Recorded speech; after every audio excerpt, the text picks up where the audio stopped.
C'est pas pain de mie, c'est pandémie. C'est une putain de pandémie. On va tous mourir.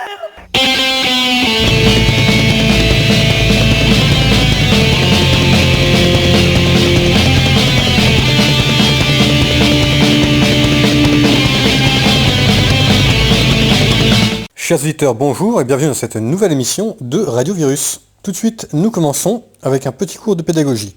Le confinement va faire des victimes et laisser des traces, ça c'est sûr. Mais pas nécessairement ceux que l'on croit. Par exemple, chez moi, une des victimes inattendues du Covid, c'est le pédagogisme de ma belle Doche. Pour ceux qui ont raté le premier épisode, ça fait déjà plus d'un mois que je suis chez mes beaux-parents avec femme, enfants, jardin et maison. Ma belle-mère, bénie soit son saint nom si elle nous écoute, est du genre mamie gâteau, voire même maman gâteau par le passé, si bien que je retrouve parfois des défauts chez ma femme, et oui, elle en a, mais si peu, que je soupçonne fort remonter à l'enfance. Bref, chez mes beaux-parents, pas de violence, même en dehors des vacances. On jette quand on n'aime pas le dîner, on donne quand les enfants réclament, et surtout, pour que les enfants évitent les caprices, on lâche tout. Bref, ok boomer a souvent été mon cri intérieur depuis le début du confinement. Mais oh miracle, tout ça change peu à peu. Retour en arrière. Il y a 3 semaines, alors que mon aînée tapait un caprice dont elle a le secret pour je ne sais quel sujet futile, je m'apprêtais à aller lui coller une petite torgnole des familles, histoire de lui remettre les idées en place. Chez moi, on n'est pas du genre généreux dans les torgnoles, mais quitte à chialer autant que ça soit pour une bonne raison. Bref, alors que j'expose mon projet au dîner pendant que l'autre nous fait son numéro de pleureuse dans sa chambre, ma belle-mère me supplie de ne pas y aller comme si je m'apprêtais à commettre un crime passionnel. Je ne peux m'empêcher de décrocher un petit pédagogisme à la con qui l'a quelque peu traumatisé. Pensez, on a dit à la télé que maintenant les fessées pour les enfants, c'était hors la loi. Après un dialogue de sourds où je lui expliquais que celui qui me dirait comment éduquer mes gosses n'était pas encore né, et un petit point philosophique sur l'égalité et légitimité, Antigone, Créon, tout ça, elle a compris qu'il ne fallait pas trop me le chauffer sur le sujet. L'autre a fini par se calmer, j'avoue ne plus me souvenir si elle a pris sa trempe ou pas, et elle aussi, donc il n'y a pas mort d'enfant. Presque un mois est passé depuis lors. Faites de courses-poursuites entre sœurs dans la maison, de petites bêtises en tout genre et de désobéissance chronique et de guerre quotidienne pour les besoins élémentaires de la vie. S'habiller, manger, se laver, arrêter de manger, sortir de la salle de bain, se déshabiller. Bref, le lot quotidien des parents quoi. Interrompu parfois par la belle Doche, promue avocate des enfants, et plaidant continuellement mais de moins en moins souvent leur cause. Au début c'était « Oh mais laisse-la jouer encore un peu, c'est pas grave, faut pas exagérer ». Cela se transforme maintenant peu à peu en « Bon, maintenant ça suffit, hein. Obéis maintenant, je vais me fâcher ». Jusqu'à hier, où, alors que la grande se débattait pour ne pas s'habiller, ma femme, oui parce que je l'ai convertie à mon mode éducatif, lui a lâché une petite claquette des familles sur la fesse. Alors que la petite beuglait de plus belle, j'ai entendu ma belle Doche revenue enfin à la raison après 30 ans de bienveillance éducative dire à la môme « Oh ça va, hein, c'était une claquette de rien du tout et tu l'as bien cherché ». Les portes du ciel se sont ouvertes et j'ai soudain vu à travers le pays ces milliers de parents devant soudain supporter pendant 2 mois d'affilée et sans interruption leur horde de gosses mal élevés, enfants rois jouisseurs, et qui soudain découvrent la vertu pédagogique de la claque et de la correction fraternelle. En toute chose, malheur est bon. Bisette aux derniers pédagogistes qui auront réussi à écouter cette chronique, et à tous les parents. Tenez bon! Nous retrouvons les actualités du jour. L'actualité de ce lundi 20 avril. Far West. La police poursuit son entraînement. Un gardien de la paix avant tout s'est pris en photo sur Snapchat, pistolet à la ceinture, avant de descendre chez son voisin et a posté une nouvelle photo avec du sang au sol quelques minutes plus tard. Il plaide la légitime défense. À Villeneuve-la-Garenne, la police arrête les motards à coups de portière de voiture. Les syndicats assurent qu'il était multirécidiviste, donc il l'a bien cherché. Des émeutes ont eu lieu hier soir, ce qui ne va pas aider le confinement. Depuis le temps qu'on nous répète que nos banlieues sont exemplaires, il va peut-être falloir faire pareil un peu partout. Cigarette.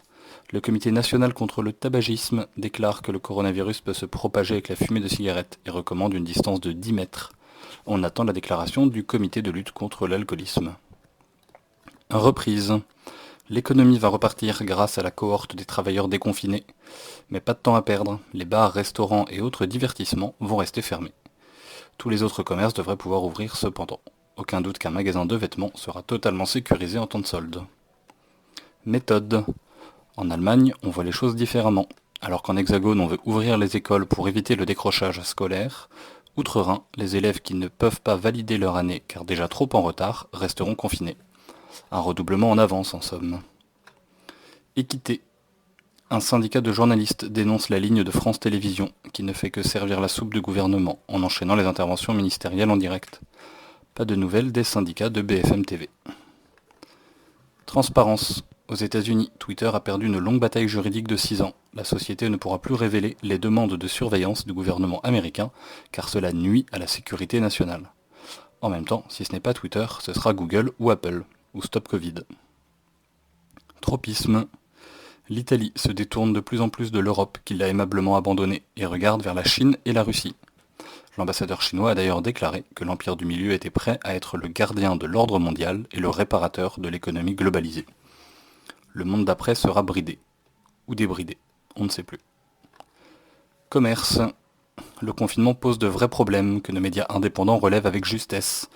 BFM TV nous parle de ses futurs parents qui ne peuvent pas recevoir leur livraison de bébés fait par GPA en Europe de l'Est. Après l'avortement, on attend de grands progrès bioéthiques et sociétaux sur ce sujet. Escarmouche. Après l'offensive américaine sur la Chine, la riposte vient. La Chine accuse les États-Unis d'avoir apporté le virus lors des Jeux mondiaux militaires en octobre. On ne sait pas si le pangolin était leur mascotte. Progrès.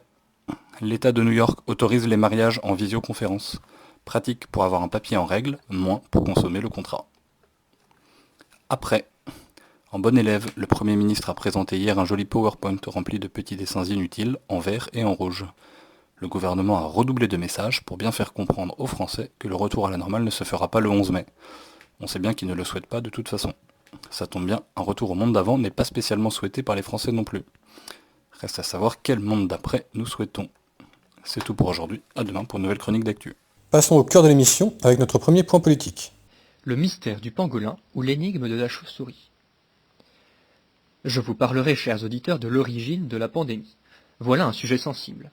Donald Trump est bien placé pour le savoir. Il s'est attiré les foudres d'une partie de la gauche américaine pour avoir parlé de virus de Wuhan. Mais voilà, parler de ce virus comme d'un virus chinois est raciste. On parlait en d'autres temps de la grippe espagnole, c'était en fait discriminant vis-à-vis de nos voisins. Les social justice warriors, ou guerriers de la justice sociale, l'aile dégénérée, l'aile dure de la gauche américaine, répondent à la haine du président américain par des flots d'amour, en embrassant des inconnus asiatiques dans la rue, en léchant des barres de métro ou des cuvettes de toilette. La haine ne passera pas. Choléra welcome par contre. Laissons là les délires d'une minorité outre-Manche et revenons à nos pangolins. Les Chinois n'ont pas tardé à répliquer. Ils sont dans tous les cas hors de cause. Ce sont des étrangers, des Américains, qui ont importé les premiers cas. Ni la coutume chinoise de dévorer des animaux sauvages dans des conditions douteuses, ni leur laboratoire P4 de recherche sur les virus ne sont en cause. L'OMS, grassement financée par la Chine, met hors de cause le pays en nommant le virus SARS-CoV-2 et la maladie Covid-19, et affirme qu'il ne s'agit en aucun cas d'une maladresse. Toute la presse scientifique lui emboîte le pas. La voix officielle de l'Angleterre, aux côtés de la Chine, d'affirmer que, finalement, peu importe l'origine du virus, c'est le moment de lutter tous ensemble et de ne viser personne du doigt. Il faut rester gentil. On se croirait dans un roman d'Agatha Christie. Nous avons un crime, le coronavirus SARS-CoV-2, le virus quoi.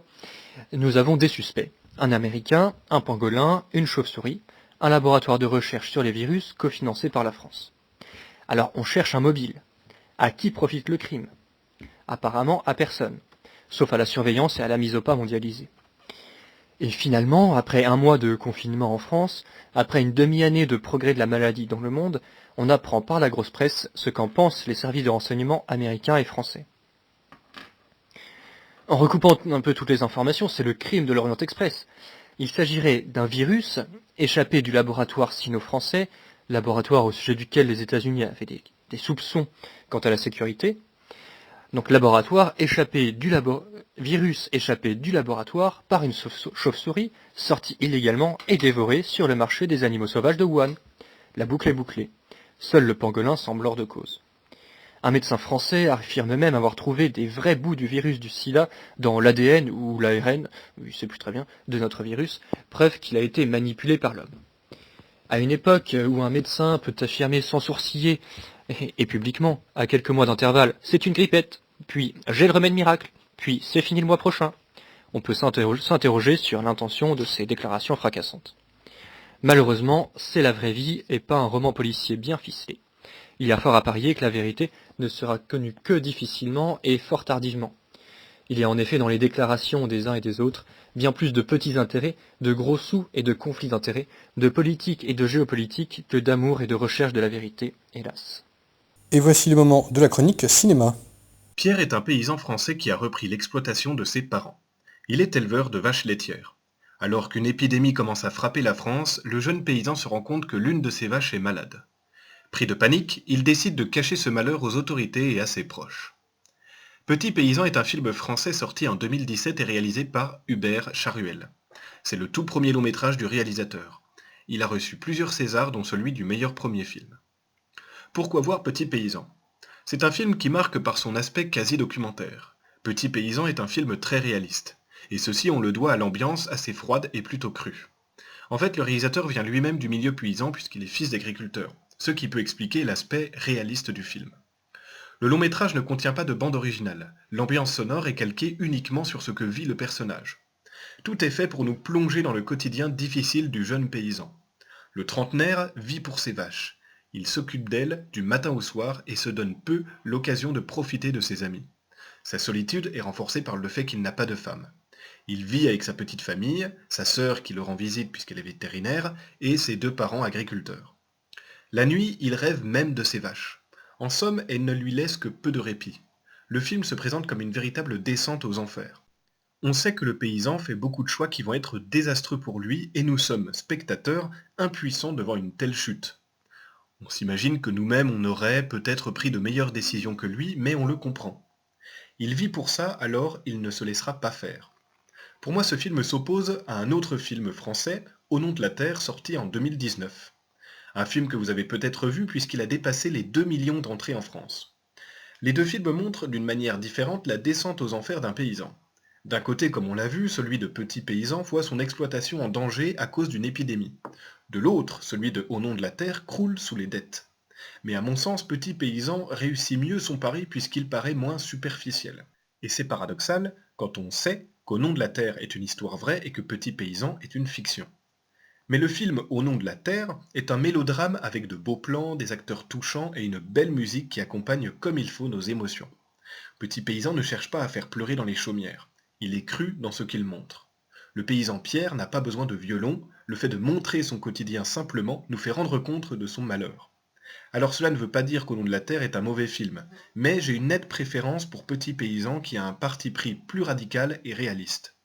Bien sûr, je vous invite à voir ces 2 films français. Penchez-vous sur le cinéma français actuel, il regorge de pépites comme ce genre de film. Soutenons le cinéma social qui dépeint une France abandonnée de tous. Poursuivons en musique. Si vous aimez les grandes steppes, les mecs avec des grosses moustaches, des pantalons bouffants et des bottes en cuir de phoque et qui chevauchent à belle allure dans les petits creux des nappes de brouillard, vous aimerez Otavayo, un groupe de rock folklorique russe formé à Saint-Pétersbourg en 2003. A la base, les mecs chantaient gratos dans la rue, puis ils se sont chauffés et leurs clips affichent désormais des millions de vues. Les mises en scène sont bien travaillées et les personnages dansent vêtus de tenues colorées, s'alliant parfaitement au rythme de la musique traditionnelle russe. Certains font des haltères avec des troncs d'arbres, d'autres se fouettent avec des branches de houx, bref, des Russes. Les chanteurs sont plus souvent à l'arrache, pieds nus, en tricot de corps avec des chapkas et les yeux vitreux de celui qui a joué à la roulette russe avec un sabre. Bref, un groupe qui sent bon la vodka et le pirouchki et qui nous fait penser à la phrase de Léon Bloy « Quant à moi, j'attends les Cosaques et le Saint-Esprit, tout le reste n'est qu'ordure ». Enfin, je serais bien incapable de vous donner le titre du morceau que nous allons écouter, vu que c'est tout en alphabet cyrillique. Mais allez faire un tour en écouter quelques-unes au hasard, promis, vous ne serez pas déçus.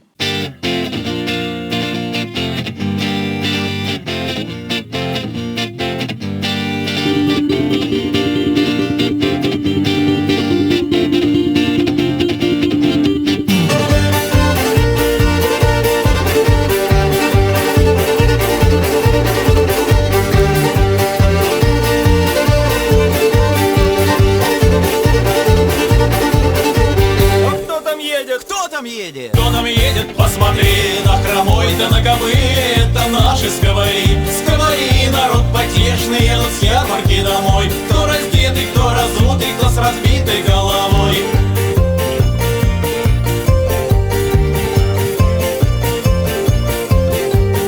Вы сыграйте мне такого сковаря потешного, чтобы брюкой не болело у меня у грешного. Вы сыграйте мне такого, чтобы ноги дрыгали, чтобы эти сопленосы перед нам не прыгали.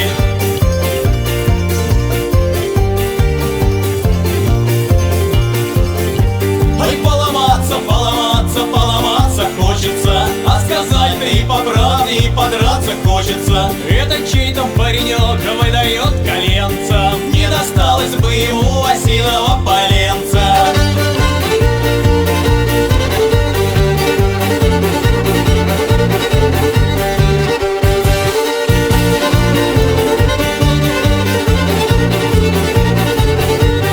На гулянку собирался, батька сунул пятачок, мамка на ухо шепнула: не напейся, дурачок. Я отчаянным родился и ничем не дорожу, если голову отрубят, я полено привяжу.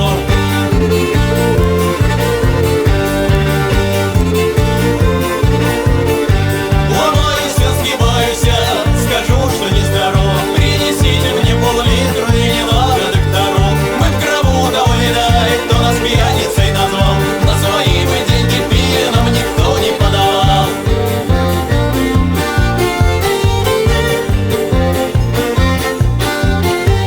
Меня били, колотили, все по глазу норовили. Угадай по плечу, я стою и хохочу.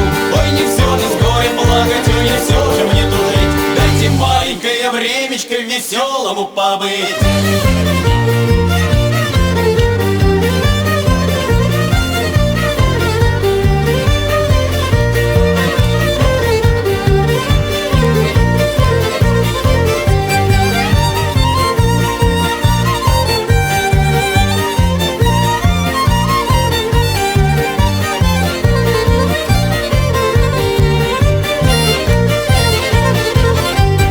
У подружки русы-косы ниже пояса велись. Вот за эти русы-косы мы с товарищем дрались. Ой, товарищ мой орел, до чего ж меня довел? Довел до леса темного, до домика казенного.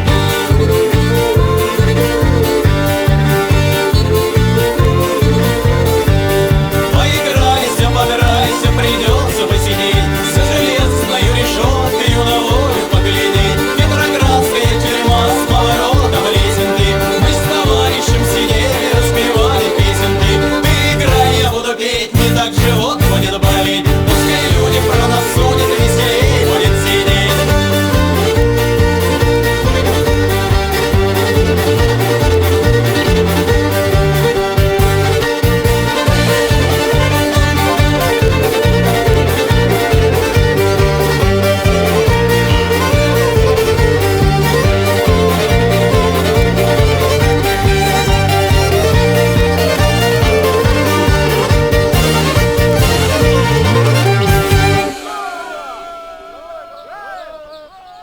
Deuxième point poétique qui aujourd'hui vous parle du Grand Soir.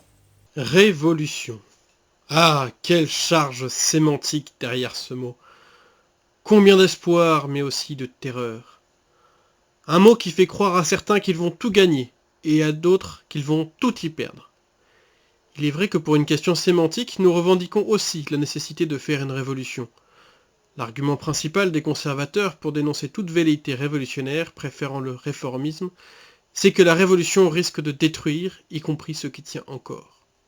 Sauf que pour nous, il n'y a plus rien à conserver, que des façades vides de l'ancien monde, des restes de traditions devenues de simples folklore dans le meilleur des cas, pastiche ou parodie au pire. Nous l'avons déjà dit ailleurs, la France est morte et il n'y a plus rien à conserver, tant il n'y a plus pierre sur pierre de l'ancien monde. Plus de peuple, plus de tradition, plus d'économie réelle. Tout est noyé sous une épaisse couche huileuse de fric, d'envie, de rancœur recuite. La lutte des classes est passée par là, qui a saucissonné l'unité nationale par strates imperméables. L'immigration noyant la cohésion des villages en autant d'individus déracinés. Oui, la révolution est notre dernière chance de survie. Sauf qu'historiquement, la révolution ne sait qu'on l'a réussi qu'après qu'elle lui était réalisée.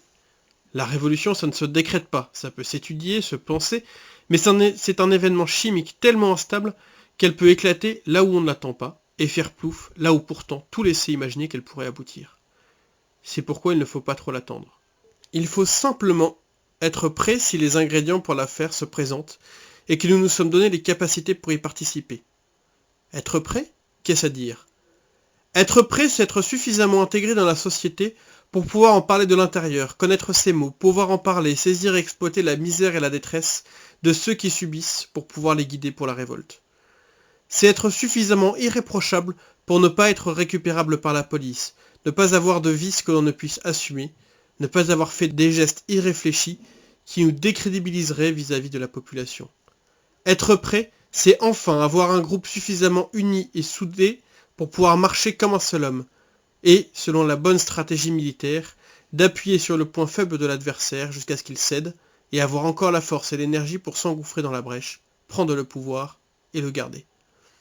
Autant dire, cher ami auditeur, que la révolution n'est pas pour demain, et qu'avant de prétendre désirer la révolution, il y a un certain nombre de points d'étape à passer dans ta vie personnelle. La révolution, comme la vie, est ingrate. Elle s'offrira peut-être demain à quelqu'un qui n'a jamais œuvré pour elle, et se gardera loin de celui qui l'a désiré toute sa vie. Rappelons simplement qu'historiquement, Lénine a mis plus de 20 ans pour devenir le héros de la révolution bolchevique, et qu'il n'a que peu participé à son démarrage, qu'auparavant son journal L'Étincelle était distribué à moins de 20 exemplaires, dont sa belle-mère, son frère et quelques indicateurs de police. Mao Tse-tung mit près de 30 ans pour réussir sa longue marche, la menant au pouvoir, et la commune a été écrasée en un mois. Bref, rien n'est écrit, et tout reste à faire. Les mythes s'écrivent une fois la victoire atteinte, pas avant.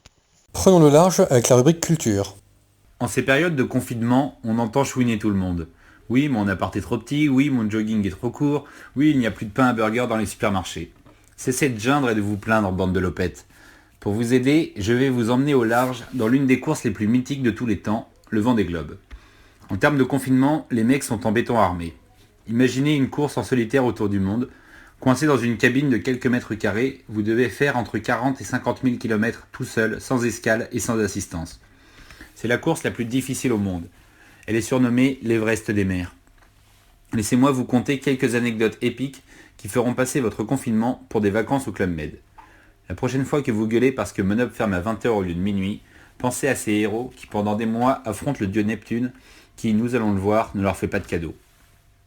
Lors de la première édition en 1988, qui verra la victoire de Titouan-Lamazou, quasiment 50% des bateaux sont contraints à l'abandon. Lors de cette épreuve, le skipper Philippe Poupon chavire et son bateau reste bloqué à 90 degrés. Loïc Perron, respectant les lois de la mer, se déroute et dans une mer déchaînée remorque l'épave pendant que l'autre skipper abat le mât pour pouvoir se remettre dans le bon sens. Dans l'édition suivante, Bertrand de Broc se mange une drisse en pleine gueule. Il se fend la langue en deux. Loin de se démonter, il décide de continuer la course et de se recoudre tout seul la langue. Imaginez la scène. Sur une mer démontée, un skipper avec un miroir de poche, uniquement guidé par des télex d'un médecin de la course, se recoud avec une aiguille, sans anesthésie et sans notion de médecine. En 96, Raphaël Dinelli, à 28 ans, affronte des vagues hautes comme les Alpes. Son bateau se retourne au sud de la Nouvelle-Zélande. Pendant plus de 36 heures, il s'accroche à son bateau en train de couler dans une eau glacée. Trempé, en hypothermie, le jeune skipper est récupéré par le Britannique Pete Goss. Le médecin de la course demande à ce dernier de prendre Dinelli avec lui dans son sac de couchage et de le réchauffer en corps à corps pendant une douzaine d'heures. Faites gaffe à votre coloc la prochaine fois que vous avez un rhume. Dans la même édition, qui fut la plus dévastatrice, un autre marin, Tony Bullimore, voit son bateau se retourner dans un ouragan. La quille est rompue et les voiles dans l'eau empêchent le bateau de se remettre droit. Le navigateur perd un doigt dans la bagarre et se réfugie dans la coque. Sauf que la bulle de plexiglas explose et que l'eau glacée envahit la cabine. Il arrive in extremis à se réfugier dans la dernière partie de son bateau encore sèche. Il doit attendre 3 jours les secours. Congelé, un doigt en moins, dans le noir et sans vivre, il est secouru in extremis. En 2000, Yves Parlier, pris dans une tempête, voit son mât se briser en 3 morceaux. Pas question pour autant d'abandonner. Il s'arrête, se nourrit d'algues pendant 10 jours, répare son mât et repart. Il finira à la course 13e. En 2018, le navigateur Yann Eliès est éjecté de son bateau au large de l'Australie. Il se brise le fémur. Il arrive à remonter sur son bateau et doit attendre 36 heures avant d'être secouru. Des histoires comme celle-là, le Vendée Globe en a 1000. Sans parler d'un navigateur emporté à jamais par la mer qui réclame sa part du tribut. Donc la prochaine fois que vous vous plaindrez, pensez à ces hommes qui sont les seuls, à mon sens, à pouvoir se plaindre du confinement. Et Dieu sait qu'ils ne se plaignent pas, vu qu'ils ont tous recommencé à tenter l'aventure sur l'Everest des mers. Profitons de l'échappée en mer pour nous réfugier en Irlande. Aujourd'hui, je vous emmène à Belfast, la capitale de l'Irlande du Nord, qui a longtemps souffert de sa mauvaise réputation, n'en demeure pas moins une destination intéressante. Depuis l'accord du Vendredi Saint entre les catholiques et les protestants en 1998, ayant mis fin à 30 années de troubles, la ville se réinvente et attire de plus en plus de visiteurs. Commençons la visite par le tout récent musée du Titanic. En effet, c'est au chantier naval Harland & Wolff que fut construit ce célèbre paquebot qui coula en 1912 au large de Terre-Neuve. Le musée inauguré en 2012 pour le centenaire du naufrage fait la fierté de la ville. Il retrace toute l'histoire du navire, de sa construction jusqu'à son naufrage. Près du musée, on peut visiter le Nomadic, un transbordeur utilisé pour acheminer les passagers du Titanic depuis Cherbourg, où le port était trop petit pour accueillir le Titanic. Poursuivons la visite de la ville par la prison de Crumlin Road Gaol. Ce pénitencier, qui a fermé en 1996, accueillit dans ses geôles de nombreux prisonniers politiques durant les troubles, période de conflit entre les protestants et les catholiques de 1968 à 1998 en Irlande du Nord. Certains ex-prisonniers politiques sont aujourd'hui députés ou ministres. C'est un endroit assez austère, les cellules sont petites, obscures et insalubres. Il y a même une salle d'exécution avec un gibet. Éloignons-nous maintenant du centre-ville pour visiter le château de Belfast. C'est un château de style écossais, construit sur les pentes de la colline de Cave Hill. Il n'est pas très grand et date de la seconde moitié du XIXe siècle. Il y eut plusieurs châteaux sur ce même site, mais ils furent tous détruits. On peut les visiter, une petite exposition au sous-sol retrace l'histoire du lieu. On visite les grandes pièces feutrées en parquet jadis très appréciées de la reine Victoria. Le tout décoré dans un style purement britannique. Depuis sa colline, le château surplombe la ville, que l'on peut apercevoir par temps clair. Revenons au centre-ville pour aller faire un tour sur les quais de Belfast. Après que l'industrie navale ait fortement décliné au XXe siècle, les quais ont été réaménagés et on y trouve aujourd'hui plusieurs immeubles d'affaires. Dans le centre de la ville, on peut visiter le City Hall, la mairie, où se trouve une exposition intéressante sur Belfast et l'Irlande du Nord qui retrace bien l'histoire de la région. Le centre se visite bien à pied, car la ville n'est finalement pas très grande. On peut jeter un œil à l'église Saint-Patrick du XIXe siècle, de style néo-gothique. Intéressons-nous maintenant à une curiosité nord-irlandaise, les murals. Ces grandes fresques murales sont visibles aussi bien à Belfast qu'à Derry, la seconde plus grande ville de la région. Ces fresques sont souvent peintes sur des thèmes politiques ayant trait à l'histoire de la région et à l'éternelle opposition entre les catholiques irlandais et les protestants britanniques. Les fresques ont été peintes durant la période des troubles de 1968 à 1998, par les catholiques comme par les protestants. Partons de Sendiro. Cette rue est un bastion loyaliste, c'est-à-dire pro-britannique et protestant. Les habitants du quartier militent pour que l'Irlande du Nord demeure au sein du Royaume-Uni. On y trouve quelques fresques politiques, comme celle représentant la reine Elisabeth II ou Guillaume d'Orange, mais aussi d'autres à la gloire de George Best, star du football britannique, et de Manchester United, originaire de Belfast. Plus loin, près de Falls Road, on trouve plutôt des fresques nationalistes, c'est-à-dire pro-irlandaises, dont une à la mémoire de Bobby Sands, député d'Irlande du Nord, mort d'une grève de la faim en prison en 1981 et martyr de la réunification de l'Irlande, peinte sur la façade du siège du Sinn Féin, le grand parti nationaliste irlandais. On trouve aussi des fresques sur d'autres causes, Palestine, Pays Basque, Catalogne. Parfois au détour d'une rue, on remarque un jardin mémoriel où les habitants viennent déposer des fleurs en souvenir des victimes du conflit. Un peu plus loin, on aperçoit un large mur en béton, un peu façon mur de Berlin, recouvert de fresques. Il s'agit d'un peace wall, un mur de paix pour séparer les quartiers catholiques des quartiers protestants. Poursuivons vers Shankill Road, quartier protestant, où l'on trouve aussi un petit mémorial pour les victimes protestantes du conflit. La rancœur, bien qu'assez apaisée, n'est pas totalement éteinte, d'un côté comme de l'autre. Le Brexit et la possibilité de rétablir une frontière physique entre l'Irlande du Nord et la République d'Irlande n'ont fait que remuer le couteau dans la plaie. Près des quais se trouve le marché Saint-Georges. C'est un marché couvert où l'on trouve aussi bien de l'artisanat que toutes sortes de nourriture. Enfin, terminons la visite par la Queen's University of Belfast, prestigieuse université britannique construite à l'époque victorienne dont la bibliothèque vaut le coup d'œil. Le parc botanique de la ville, recelant de nombreux spécimens de végétaux, est également un endroit agréable où se détendre en fin de journée. Et voici la chronique littérature. Chers camarades, chers amis, chers auditeurs, si tu commences à trouver le temps long et les motifs de se fendre un peu la poire de plus en plus rares, je te propose un voyage éthylique et poétique salvateur. Pas besoin d'attendre le 11 mai, ou une hypothétique date de réouverture du troquet du coin pour s'en envoyer un bon derrière la cravate et partir à l'aventure avec un hurluberlu de première bourre. J'ai nommé Olivier Molin, le prince des poètes. Si tu ne le connais pas encore, c'est un grave péché littéraire. Olivier Molin est écrivain, chroniqueur, critique littéraire, pigiste et surtout un brillant aventurier de l'imaginaire. Il a commis une quinzaine de livres, dont tous les personnages seraient les enfants illégitimes d'une GPA entre Rabelais et Audiard, et dont l'éducation aurait été confiée à Louis-Ferdinand Céline. Ces personnages sont pittoresques et ressemblent tous à des énergumènes que tu as déjà croisés, quand il était encore possible de croiser ses semblables, ou que tu aurais pu croiser si tu fréquentais des lieux où les afterworks sont proscrits. L'intrigue se noue puis se déroule au rythme d'une cavalcade, qui t'empêchera de fermer ces bouquins avant de les avoir bus jusqu'à la lie, mais te laissera un goût de reviens-y, comme on prend éternellement sa revanche au 4-21, alors que c'était la dernière partie. Juré.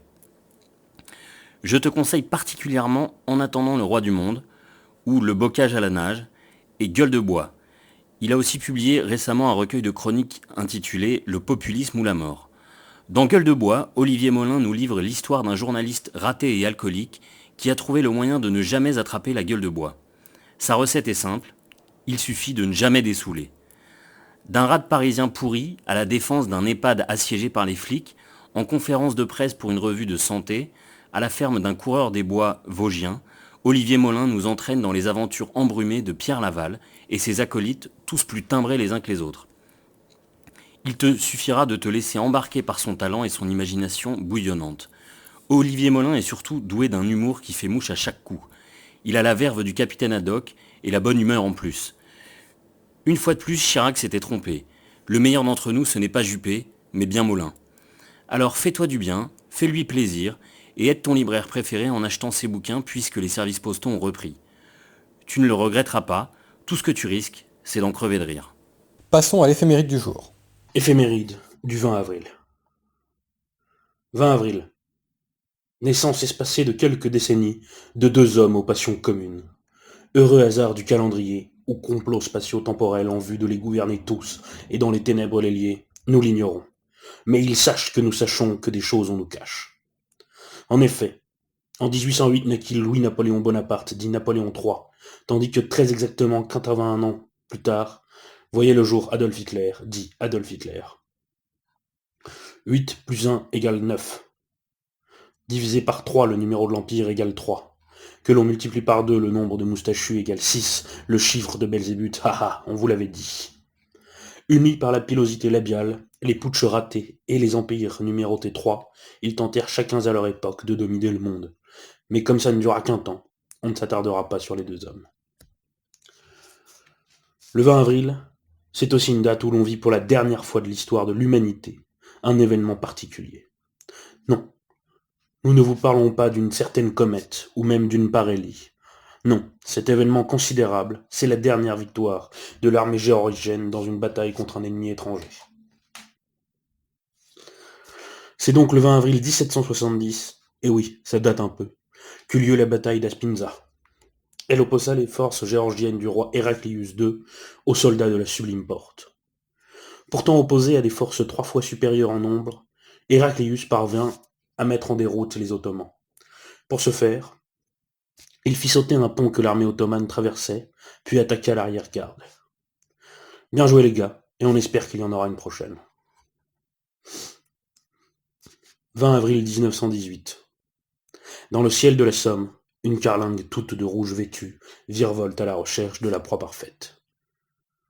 Quelques minutes plus tard, un Sopwith de l'armée britannique s'écrase au sol. Que vient-il de se passer?